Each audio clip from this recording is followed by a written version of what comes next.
तो हम फिर से लेकर आ चुके हैं आप लोगों के लिए सुबह की सभी ताज़ा और बड़ी खबरें। एक एक कर आपको सारी खबरों की जानकारी देंगे।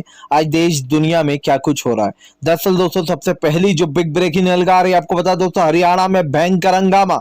किसान नेता राकेश टिकैत बोले अब धरना 1 महीने तक चलने वाला है। जी हाँ, अड़ियल सरकार को सबक सिखाएंगे। इसके बारे में आपको विस्तार से बताएंगे। वहीं पर दोस्तों अगली बिग ब्रेकिंग में हम आपको बताएंगे अभिषेक बैनर्जी देंगे दोस्तों वोट की चोट। जी हाँ, अभिषेक बैनर्जी बोले फिलहाल 25 नेता शामिल होने वाले। जी हाँ, टीएमसी में बीजेपी के भगदड़ मच गई है। इसके बारे में आपको विस्तार से बताएंगे। वहीं पर दोस्तों किसानों का इंटरनेट बंद, राहुल गांधी बोले तालिबान वाला कानून। जी हाँ, यहाँ कौन है तालिबानी, इसके बारे में आपको विस्तार से बताएंगे। वहीं पर दोस्तों अगली बिग ब्रेकिंग में हम आपको बताएंगे दोस्तों संजीव बालियान पर भड़के लोग बोले फिलहाल ये वही है जिसका नाम मुजफ्फरनगर दंगों में सबसे ऊपर है। दरअसल दोस्तों आपको बता दें जो राकेश टिकैत ने अल्लाह अकबर के नारे लगाए थे उसके बाद अब फिर से एक बार विवाद खड़ा हो गया। जी क्या कुछ बोला बताएंगे आपको। वहीं पर अगली बिग ब्रेकिंग में हम आपको बताएंगे दोस्तों, जी हाँ, हरियाणा में दोस्तों किसान जमे रहेंगे। ये सरकार अड़ियल हो चुकी है और जब तक सरकार अड़ियलपना नहीं छोड़ेगी तब तक किसान अपने मुद्दों से पीछे नहीं हटेगा। इसके बारे में भी आपको विस्तार से बताएंगे। वहीं पर दोस्तों नेपाल में फूके जा रहा है पीएम मोदी के पुतले, जगह जगह फूक रहे पुतले। नेपाल सरकार ने दी लोगों को चेतावनी, इसके बारे में बताएंगे। वहीं पर दोस्तों अगली बिग ब्रेकिंग में हम आपको बताएंगे दोस्तों लघु सचिवालय को खाली नहीं करेंगे, ना ही किसी को अंदर जाने देंगे ना ही बाहर। जी हाँ, योगेंद्र यादव का बड़ा ऐलान, इसके बारे में भी आपको विस्तार से बताएंगे। वहीं पर दोस्तों अगली बिग ब्रेकिंग में हम आपको बताएंगे असदुद्दीन ओवैसी बोले फिलहाल हम तो अखिलेश के साथ है। जी अखिलेश यादव एक बार बोले, इसके बारे में भी आपको विस्तार से बताएंगे। वहीं पर दोस्तों अगली बिग ब्रेकिंग में हम आपको बताएंगे। जी हाँ, दरअसल दोस्तों आपको बता दें चिराग पासवान और तेजस्वी यादव दिखे एक साथ। लोगों ने लगाया है दोस्तों कि क्या दोनों एक साथ आ सकते हैं, इसके बारे में भी आपको बताएंगे कैसे हलचल तेज हो गई है। वहीं पर दोस्तों अगली बिग ब्रेकिंग में हम आपको बताएंगे उमर अब्दुल्ला फारूक बोले दोस्तों फिलहाल तालिबान जो है यहाँ पर अफगानिस्तान के लोगों के साथ इंसाफ करे। जी हाँ, और सभी देशों के साथ वो अच्छे रिश्ते बनाए, फारूकी साहब ने बोला। इसके बारे में भी आपको विस्तार से बताएंगे। वहीं पर दोस्तों मोदी सरकार ने किसानों की ताकत देख डर गई। एमएसपी दोस्तों 40 रुपए बढ़ाई है, 1 कुंटल पर 40 रुपए एमएसपी। लेकिन दोस्तों आखिर इस बड़ी एमएसपी पर लोग हंस क्यों रहे हैं और मोदी सरकार का मजाक क्यों बना रहे हैं, बताएंगे आपको कि मात्र 40 रुपए बढ़ाने से क्या होगा। वहीं पर दोस्तों अगली बिग ब्रेकिंग में हम आपको बताएंगे दोस्तों, जी हाँ, भारत में दोस्तों आपको बता दे दूसरे नंबर पर आता है भारत, जबकि दोस्तों भारत में सबसे ज्यादा गेहूं की फसल उगाई जाती है। इसके बारे में भी आपको बताएंगे। वहीं पर दोस्तों अगली बिग ब्रेकिंग में हम आपको बताएंगे जब तक किसानों की बात नहीं सुनेगी सरकार तब तक किसान वहां से हटने वाला नहीं है। जी अखिलेश यादव का बड़ा ऐलान, इसके बारे में भी आपको बताएंगे। तो सारी खबरें दोस्तों एक एक कर देंगे। फिलहाल चलिए बढ़ते हैं सबसे पहली और सबसे बड़ी खबर की ओर। दरअसल दोस्तों आपको बता दें तीनों कृषि कानून को लेकर भड़के किसान नेता राकेश टिकैत का बड़ा ऐलान, बोले फिलहाल अब लघु सचिवालय को खाली नहीं होने देंगे, ना ही कोई अंदर जाएगा ना बाहर। राकेश टिकैत का कहना है ये सरकार अड़ियल बन चुकी है और जब सरकार अड़ियल बन जाए तो उसका इलाज करना पड़ता है। किसान नेता राकेश टिकैत का कहना है अब तो ये आंदोलन लगता है 1 महीने से भी ज्यादा चलने वाला है। यहाँ पर भी करनाल को भी घेर लिया गया। पहले दोस्तों आपको बता दें दिल्ली को घेरा गया, अब करनाल पर भी किसानों ने अपना डेरा जमा लिया। किसानों का साफ कहना है कि जब तक सरकार किसानों की बात नहीं सुनेगी तब तक किसान जो है यहाँ पर इस सरकार को माफ नहीं करने वाला। आपको बता दोस्तों किसान नेता राकेश टिकैत ने साफ कर दिया है कि यह आंदोलन इसी तरीके से चलने वाला है, क्योंकि दोस्तों सरकार जिस तरीके का रवैया अपना रही है और जिस तरीके से किसानों के साथ व्यवहार कर रही है उसको देखकर दोस्तों किसान भड़का हुआ है। साफ दिखाई दे रहा है कि किसानों की बातों को दोस्तों सुना नहीं जा रहा है, किसानों को लगातार परेशान किया जा रहा है। और खास करके जिन किसानों को दोस्तों परेशान किया जा रहा है उससे साफ दिखाई देता है कि भारतीय जनता पार्टी एक अलग ही प्रोपेगेंडा लेकर बैठी हुई दोस्तों। और इस प्रोपेगेंडे में एक चीज साफ हो जाती है कि बीजेपी की दोस्तों पूरी तरीके से फजीयत हो रही है जगह जगह। और राकेश टिकैत ने इसीलिए साफ कहा है कि फिलहाल अब इस सरकार का इलाज होगा और इस सरकार का ऐसा इलाज होगा जो कि सरकार हमेशा याद रखेगी। फिलहाल चलिए हम बढ़ते हैं दोस्तों एक और अगली बिग ब्रेकिंग की तरफ। बता दोस्तों अगली जो बड़ी खबर निकल कर आ रही है आपको बता दोस्तों, राहुल गांधी भड़के पीएम मोदी पर बड़ा हमला, बोले फिलहाल 40 रुपए, जी हाँ 40 रुपए एमएसपी बढ़ाकर किसानों को बेवकूफ बनाने की तैयारी। दरअसल दोस्तों 12 साल में पहली बार ऐसा हुआ है दोस्तों, एक दशक में, जब सरकार ने सबसे कम एमएसपी बढ़ाई है। दरअसल दोस्तों 1 कुंटल गेहूं पर मात्र 40 रुपए बढ़ाए गए एमएसपी के, जिसको लेकर दोस्तों अब किसान भड़क गए। किसानों को कहना है ये सब कुछ किसान आंदोलन खत्म करने की तैयारी है।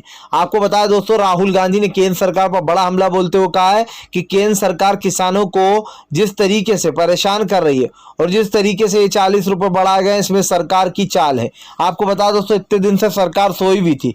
ये 40 रुपए भी जब बढ़े हैं दोस्तों, जब किसानों ने इतना हंगामा किया और जगह जगह महापंचायतें हो रही हैं। लेकिन एक सवाल समझ लीजिए दोस्तों आप, ये देश बर्बाद हो रहा है। देश में जिस तरीके की राजनीति हो रही है दोस्तों, दुनिया देख रही है। आप देखिए किसानों का इतना हंगामा होता है, उसके बाद 40 रुपए बढ़ाए जाते हैं। हरियाणा में एक किसान का सर फोड़ फोड़ कर जान ले ली जाती है, कई किसानों के सर फोड़ दिए जाते हैं, उसके बाद 40 रुपए बढ़ाए जाते हैं। राहुल गांधी का कहना है कि ये सरकार किसानों को बेवकूफ बनाने की कोशिश ना करे और ना ही किसान इनकी बातों में आने वाला। ये अडानी और अंबानी को धीरे धीरे कर किसानों की जमीन सौंपने का वो चाल चल रही है। आपको बता दोस्तों अब राहुल गांधी ने केंद्र सरकार पर बड़ा हमला बोलते हुए साफ कहा है कि सरकार किसानों के साथ बुरा व्यवहार कर रही है। और दोस्तों इस पर सवाल उठने भी चाहिए। जिस तरीके की राजनीति सरकार कर रही है, ये साफ दिखाई दे रहा है दोस्तों कि फिलहाल सरकार की मंशा क्या है और सरकार दोस्तों किस उद्देश्य पर ये सब कुछ कर रही है। आप और हम दोस्तों, हमारे सामने जो भी हो रहा है हम इसको भुला नहीं सकते। किसानों को किस तरीके से पीटा गया। राहुल गांधी का कहना है कि अगर 40 रुपए बढ़ाए गए तो दोस्तों ये सच बात है, 12 साल में दोस्तों पहला ऐसा मौका आया जहां पर इतनी कम किसानों की आय बढ़ाई गई है, वो भी सिर्फ 40 रुपए गेहूं में। फिलहाल चलिए हम बढ़ते हैं दोस्तों एक और अगली बिग ब्रेकिंग की तरफ। बता दोस्तों असदुद्दीन ओवैसी का प्यार बन चुके हैं अखिलेश। जी हाँ, अखिलेश यादव को लेकर दोस्तों असदुद्दीन ओवैसी ने बड़ा बयान दिया। बोले अगर अखिलेश हमारे साथ आना चाहते हैं तो फिलहाल हम अखिलेश के साथ जाने के लिए तैयार है। दरअसल दोस्तों असदुद्दीन ओवैसी ने अपनी इच्छा जताते हुए कहा है कि वो अखिलेश यादव की पार्टी का साथ देना चाहते और वो अखिलेश यादव के साथ आना चाहते। ऐसे में दोस्तों अखिलेश यादव ने बड़ा ऐलान करते हुए कहा है असदुद्दीन ओवैसी ने कि फिलहाल हम पर ये डिपेंड करता है अखिलेश यादव पर। अगर वो हमसे हाथ मिलाना चाहते हैं तो हम हाथ मिलाने को तैयार हैं।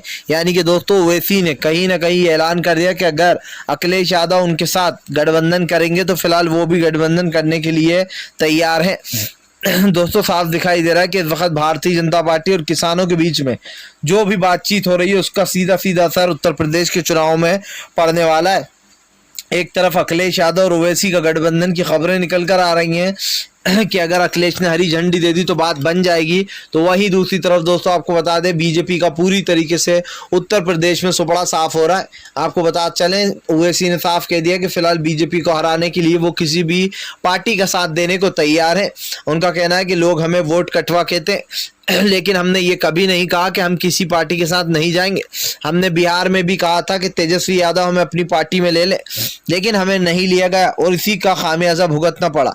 यानी कि दोस्तों कहीं ना कहीं ओवैसी ने जो कहा था बिहार में करा था उसको लेकर उन्होंने साफ कहा है कि हम तो तेजस्वी के साथ जाना चाहते थे, लेकिन उन्होंने हमें अपनी पार्टी में नहीं लिया। फिलहाल खैर चलिए हम बढ़ते हैं दोस्तों एक और अगली बिग ब्रेकिंग की तरफ। बता दोस्तों अगली जो बड़ी खबर निकल कर आ रही है आपको बता दोस्तों, चिराग और तेजस्वी साथ साथ दिखाई दिए। लोगों ने दोस्तों राजनीतिक के गलियारों में हवा तेज हो गई। दरअसल दोस्तों चिराग और तेजस्वी के साथ आने से अब लोग कई तरीके की बातें कर रहे हैं कि क्या सच में अब चिराग और तेजस्वी साथ आ सकते हैं।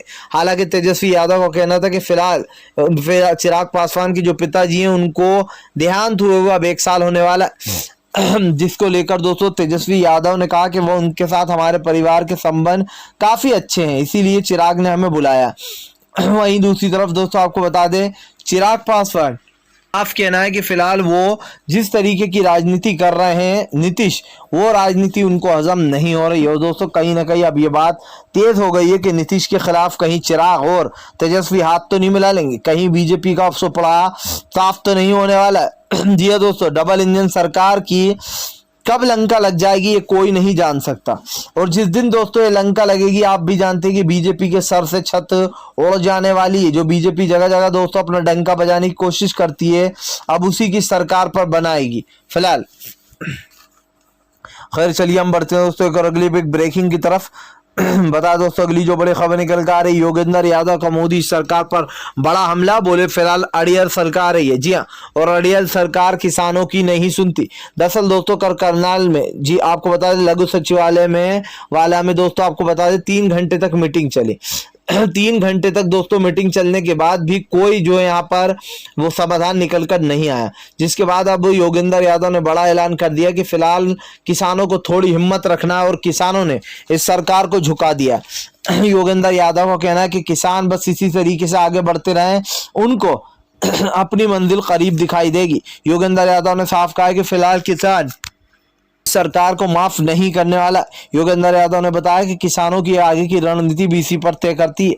योगेंद्र यादव ने साफ कहा कि फिलहाल तीनों कृषि कानून को लेकर किसान इसी तरीके से धरना देते रहेंगे और किसान अपनी बात भी मनवाते रहेंगे। दरअसल दोस्तों आपको बता दें, कृषि कानूनों को लेकर सीधा सीधा दिखाई दे रहा है कि किसान के मुद्दे इस वक्त गर्म हो चुके हैं और किसानों से उलझना भारतीय जनता पार्टी को महंगा पड़ जाएगा। यानी कि कहीं ना कहीं दोस्तों जो किसान आंदोलन चल रहा है और जो कृषि कानूनों को लेकर जो बात चल रही है, इससे साफ हो जाता है कि बीजेपी को दोस्तों बड़ा झटका लगने वाला है। भारतीय जनता पार्टी दोस्तों जिस तरीके की राजनीति करती है और जो भी बीजेपी को दोस्तों सामने दिखाई दे रहा है, उससे एक बात साफ हो जाती है कि बीजेपी अपनी सार्थकता पूरी तरीके से खो चुकी है, क्योंकि देश की जनता दोस्तों बीजेपी से सवाल पूछ रही है। मुझे नहीं लगता दोस्तों बीजेपी किसी सवालों का जवाब दे पाएगी, लेकिन एक चीज मुझे पता है, वो ये कि बीजेपी की दोस्तों उल्टी गिनती शुरू होने वाली, क्योंकि किसानों से पंगा लेकर कोई भी खुश नहीं रह सकता फिलहाल। खैर चलिए हम बढ़ते हैं दोस्तों एक और अगली बिग ब्रेकिंग की तरफ। बता दोस्तों अगली जो बड़ी खबर निकल कर आ रही है, अभिषेक बनर्जी के बयान से दोस्तों भारतीय जनता पार्टी में हड़कंप मच गया। दरअसल दोस्तों अभिषेक बनर्जी ने ऐलान कर दिया कि फिलहाल बीजेपी के 25 विधायक उनके संपर्क में और कभी भी वो टीएमसी ज्वाइन कर सकते हैं। आपको बता दोस्तों बंगाल में उपचुनाव आने वाले और उपचुनाव से पहले बंगाल की सरगर्मी जो है वो तेज हो गई है। अभिषेक बनर्जी ने ऐलान कर दिया कि फिलहाल बीजेपी के 25 विधायक जो है वो उनके संपर्क में आ चुके हैं और ये विधायक कभी भी जो है यहाँ पर टीएमसी को ज्वाइन कर लेंगे, जिसके बाद दोस्तों भारतीय जनता पार्टी सोच में पड़ गई है कि कौन से वो विधायक हैं जो बीजेपी को धोखा दे सकते हैं। लगातार दोस्तों बीजेपी निशाने पर आ रही है। आप देखिए बीजेपी की राजनीति जिस तरीके से लोगों का नुकसान कर रही है, उसको लेकर बीजेपी घिर गई है। अभिषेक बनर्जी नहीं दोस्तों, इससे पहले मुकुल रॉय भी ये बात बोल चुके हैं कि फिलहाल बीजेपी के 25 विधायक उनके संपर्क में है। साफ दिखाई दे रहा है दोस्तों कि बीजेपी जिस तरीके की राजनीति कर रही है उसको महंगा पड़ने वाला है। ममता बनर्जी को हराने पहुंचे थे मोदी जी, 2 तारीख को विदाई करा रहे थे, लेकिन खुद की विदाई कर दी ममता बनर्जी ने। साफ दिखाई दे रहा है कि प्रधानमंत्री नरेंद्र मोदी ममता बनर्जी के आगे कुछ भी नहीं है। जी हाँ, जो महिला दोस्तों मोदी सरकार को दौड़ा दौड़ा कर भगा दे, इससे साफ पता चलता है कि फिलहाल बंगाल में खेला सिर्फ ममता दीदी का ही होवे, जी हाँ, और किसी का ना होवे फिलहाल। खैर चलिए हम बढ़ते हैं दोस्तों एक और अगली बिग ब्रेकिंग की तरफ। बता दोस्तों किसान नेता राकेश टिकैत भड़के, बोले फिलहाल 40 रुपए बढ़ाकर किसानों को क्या लॉलीपॉप चुसा रहा है। दरअसल दोस्तों 40 रुपए एमएसपी पर किसानों ने उड़ाया जमकर मजाक। बोले ये सब कुछ मोदी की चाल, अडानी और अंबानी को जमीन सौंपने की तैयारी चल रही है। दरअसल दोस्तों 40 रुपए बढ़ाकर किसानों के आंदोलन को ठंडा करने की कोशिश कर रही है सरकार, लेकिन किसानों ने साफ कह दिया कि जब तक तीनों कृषि कानून वापस नहीं होंगे, एमएसपी पर गारंटी नहीं होगी, तब तक ये आंदोलन इसी तरीके से चलता रहेगा। राकेश टिकैत ने साफ कर दिया कि आंदोलन की रूपरेखा तय है। अगर किसानों को परेशान किया गया या उनके आंदोलन के साथ छेड़खानी की गई तो इसका अंजाम सरकार को भुगतना होगा। आपको बताया दोस्तों इस वक्त सरकार लगातार घिरती चली जा रही है। एक तरफ किसान नेता राकेश टिकैत के कड़क कड़क बयान निकलकर सामने आ रहा है, तो वहीं दूसरी तरफ दोस्तों अब 40 रुपए एमएसपी बढ़ाने को लेकर सोशल मीडिया पर मोदी का मजाक बन गया है। एक दशक में दोस्तों आपको बता दें 12 साल में पहली बार मात्र 40 रुपए बढ़ाए गए और वो भी किसानों ने इतना हल्ला बोला, लेकिन किसानों का साफ कहना है इससे कुछ नहीं होने वाला। अगर सरकार को बात करनी है तो वो बैठकर आराम से बात करे। एमएसपी पर गारंटी देनी होगी, ये नहीं कि आज बढ़ा दी है कल रहेगी या नहीं रहेगी। दोस्तों एमएसपी कोई गारंटी नहीं हो सकती है। अडानी और अंबानी के हाथ में जमीनें सौंप दी जाएंगी, मंडियां खत्म करी जा रही हैं, मंडियां खत्म नहीं होने देंगे। राकेश टिकैत ने साफ कहा है तीनों काले कानून वापस लेना ही होंगे, उसके बाद ही सरकार से बात होगी। फिलहाल खैर चलिए हम बढ़ते हैं दोस्तों एक और अगली बिग ब्रेकिंग की तरफ। बता दोस्तों अगली जो बड़ी खबर निकल कर आ रही, नेपाल में दोस्तों जलाया जा रहा है मोदी के पुतले। लोगों ने बोला मोदी सरकार पर जमकर हमला। दरअसल दोस्तों आपको बता दे, अब नेपाल में प्रधानमंत्री नरेंद्र मोदी के नाम का जमकर पुतले फूके जा रहे हैं। आपको बताया दोस्तों प्रधानमंत्री नरेंद्र मोदी को लेकर आम जनता काफी गुस्से में। साफ दिखाई दे रहा है कि इस देश की जनता दोस्तों नरेंद्र मोदी के खिलाफ हो चुकी है। जिस तरीके से दोस्तों ये सरकार तानाशाह वाला रवैया अपना रही है, इससे साफ दिखाई देता है कि देश के प्रधानमंत्री को बड़ा झटका लगता हुआ नजर आ रहा है। आपको बता दोस्तों प्रधानमंत्री नरेंद्र मोदी को आम जनता ने घेरते हुए साफ कह दिया कि फिलहाल इस देश का प्रधानमंत्री पूरी तरीके से तानाशाह हो चुका है। और दोस्तों तानाशाही भी इस तरीके की कि फिलहाल प्रधानमंत्री की साफ साफ जो तानाशाही है वो दिखाई दे रही है। दरअसल दोस्तों आप देखिए कि आज जिस तरीके की राजनीति हो रही है इसमें साफ दिखाई दे रहा है कि बीजेपी कौन सी राजनीति कर रही है फिलहाल। चलिए हम बढ़ते हैं दोस्तों एक और अगली बिग ब्रेकिंग की तरफ। बता दोस्तों अगली जो बड़ी खबर निकल कर आ रही है, जी हाँ दरअसल दोस्तों आपको बता दे, अब जो यहाँ पर मिनिस्ट्री मीडिया के अमीश देवगन पर लोगों ने उठाए सवाल। दरअसल दोस्तों अमीश देवगन ने सेकुलरिज्म को लेकर एक जो यहाँ पर सवाल खड़ा कर दिया। अमीश देवगन का कहना है कि यह राजनीति के लिए यूज किया जाता है सेकुलर, जी है सेकुलर वर्ड का। अब आप सोचिए दोस्तों सेकुलर को जो है वो जो है राजनीति के लिए यूज किया जाता है। किसका कहना है? अमीश देवगन का। अमीश देवगन का कहना है कि आखिरकार जो दोस्तों आपने सुना होगा अभी जो यहाँ पर बात चल रही है जो नवाज के कमरे को लेकर जिस तरीके से अभी बवाल खड़ा हुआ है दोस्तों, उसको लेकर अब जो अमीश देवगन ने भी अपनी एक लाइव डिबेट की जिसमें उसने मोदी सरकार की वाहवाही करते हुए दोस्तों फिर से एक बार सेकुलरिज्म पर सवाल खड़े कर दिए। जी अमीश देवगन का कहना है कि सेकुलरिज्म पर लोग राजनीति करते हैं, एक दशक से इस पर राजनीति करते चले आ रहा है। पहले भारत में सेकुलरिज्म जैसा कोई वर्ड था ही नहीं। सोचिए दोस्तों अमीश देवगन जो है वो अब बेसिकली यहाँ पर कह सकते हैं कि बाबा आदम के जमाने के इनको पता है कि वो वर्ड था या नहीं था। इसको लेकर दोस्तों लोग अमीश देवगन लोगों के निशाने पर आ गए। लोगों ने कहा कि मोदी सरकार की दिन भर दलाली करते करते सर नहीं दुखने लगता अमीश देवगन, बस करो अब तो शर्म कर लो। वहीं दूसरा यूजर लिखकर जाता है कि अमीश देवगन को तालिबान और अफगानिस्तान से फुर्सत नहीं मिलती, लेकिन जैसे ही हिंदू मुसलमान का कोई भी मुद्दा आता है तो अमीश देवगन फौरन उतर पड़ता। दरअसल दोस्तों झारखंड में हेमंत सोरेन जिस तरीके से नवाज के लिए कमरा दिया गया था, नवाज का ऐलान किया गया था, उसको लेकर भारतीय जनता पार्टी के लोगों ने मोर्चा खोल रखा है। साफ दिखाई दे रहा है कि हिंदू मुसलमान की किया जा रहा है और जिस तरीके से ये हो रहा है इसको लेकर सरकार ही घिर रही है फिलहाल। चलिए हम बढ़ते हैं दोस्तों एक और अगली बिग ब्रेकिंग की तरफ। बता दोस्तों अगली जो बड़ी खबर निकल कर आ रही, किसानों का इंटरनेट बंद। जी हाँ वहां तो तालिबान ने इंटरनेट बंद किया, यहाँ कौन है तालिबानी? राहुल गांधी भड़के। दरअसल दोस्तों राहुल गांधी ने केंद्र सरकार पर बड़ा हमला बोलते हुए कहा है कि फिलहाल तालिबान में इंटरनेट सेवा बंद है, लेकिन यहाँ कौन है तालिबानी जिसने किसानों की ही इंटरनेट सेवा बंद कर दी है। दरअसल दोस्तों आपको बता दें धारा 144 लागू कर दी गई है करनाल में हरियाणा में, और ऐसे में दोस्तों किसानों को इंटरनेट बंद किया हुआ। ऐसे में साफ दिखाई दे रहा है दोस्तों किसानों को परेशान करने के लिए सरकार की रणनीति बार बार इंटरनेट बंद किया जाता है। और दोस्तों आपको याद होगा अभी कुछ दिन पहले इस पर यूएसए ने सवाल खड़े किए थे कि भारत में अगर कोई चीज का विरोध करता है चाहे वो किसान हो या फिर आम जनता हो तो सरकार ने एक चीज सीखी वो बार बार उठाकर आम जनता का इंटरनेट बंद कर देती है। इसको लेकर दोस्तों आपको बता दें जो संयुक्त राष्ट्र है उसने ये भी कहा था कि फिलहाल किसान लोगों से उनकी जो मौलिक अधिकार छीनना ये अच्छी बात नहीं है। बार बार इंटरनेट बंद कर देना, धारा 144 लागू कर देना, ये कहाँ की दोस्तों कह सकते हैं कि इंसानियत है या फिर ये कहाँ का समझदारी है दोस्तों, क्योंकि जिस तरीके बार बार इंटरनेट बंद किया जाता है इसको लेकर सरकार घिरती चली जा रही है फिलहाल। चलिए हम बढ़ते हैं दोस्तों एक और अगली बिग ब्रेकिंग की तरफ। बता दोस्तों अगली जो बड़ी खबर निकल कर आ रही है आपको बता दोस्तों अब नेपाल में पीएम मोदी के फूके जा रहा पुतले, लोगों ने दोस्तों जताई नाराजगी। दरअसल दोस्तों नेपाल में पीएम नरेंद्र मोदी के पुतले फूके जा रहा है जिसके बाद दोस्तों सियासत गर्म हो गई है। आपको बता दोस्तों पीएम मोदी के पुतले फूके जा रहे हैं और बार बार पुतले फूके जा रहे हैं। क्यों फूके जा रहे हैं दोस्तों? इससे एक चीज साफ दिखाई देती है कि फिलहाल नरेंद्र मोदी की ये जो सरकार है दोस्तों ये पूरी तरीके से खत्म हो चुकी है। आप देखिए दोस्तों ये सरकार जिस तरीके की राजनीति कर रही है, जिस तरीके की बार बार राजनीति कर रही दोस्तों, इससे एक बात साफ हो जाती है कि सरकार का लंका दहन होने वाला है, क्योंकि ये सरकार दोस्तों बंगाल हो या हर जगह इनके पुतले जलाए जा रहा है। फिलहाल अगर आप भी शांतिपूर्ण ढंग से पीएम की इन सभी गलत नीतियों का दिल से विरोध करते हो शांतिपूर्ण ढंग से, तो इस वीडियो को ज्यादा से ज्यादा शेयर कीजिए। चैनल पे पहली बार आए तो सब्सक्राइब करने के साथ साथ पास में घंटी आएगी उसको भी